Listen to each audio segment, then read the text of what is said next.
Hello everyone, once again this is Bigitech for Africa Solar, and today we want to educate you on our uh, 3600 watts inverter.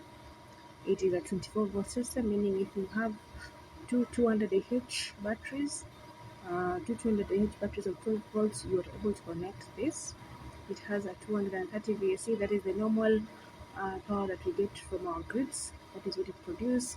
We have the AC charger modes, and this is if you're going to connect your main utility, like here in Kenya it's Kenya Power. If you're going to connect that, then those are the parameters it has to operate on, like a 230 VAC, 50 hertz frequency, and the output DC output is 27. That is for the batteries.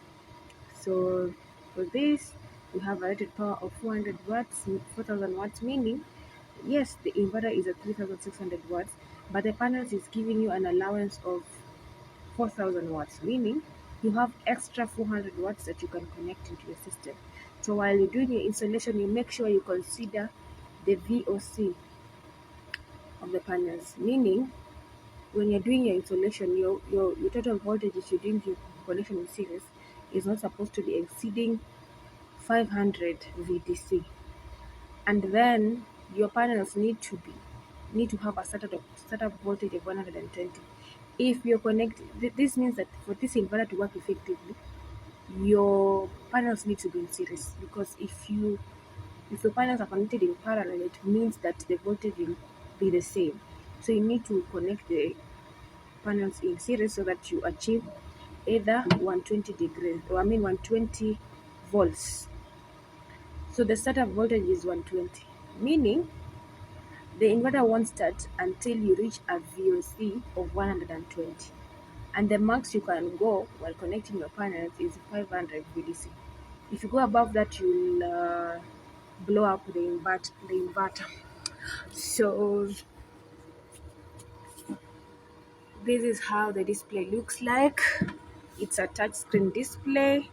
So we have on the screen, you will see it shows you the voltage of the batteries. It's not quite clear, but you will see the battery icon. It shows the battery voltage. It shows the frequency that the inverter is operating on, the voltage that is getting out of the inverter. From the panels. This is the voltage from the panels, and you have 230 here from the inverter.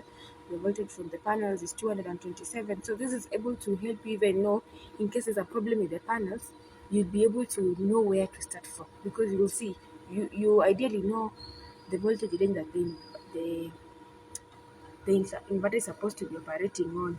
It is also giving you whatever the the panels are producing. As at now, it's 351. So it's 9 in the morning. So the panels are giving me 361 volts. So for today, we just wanted to show you how the display looks like. In our next video, we'll be showing you how to program the inverter. Have a good day.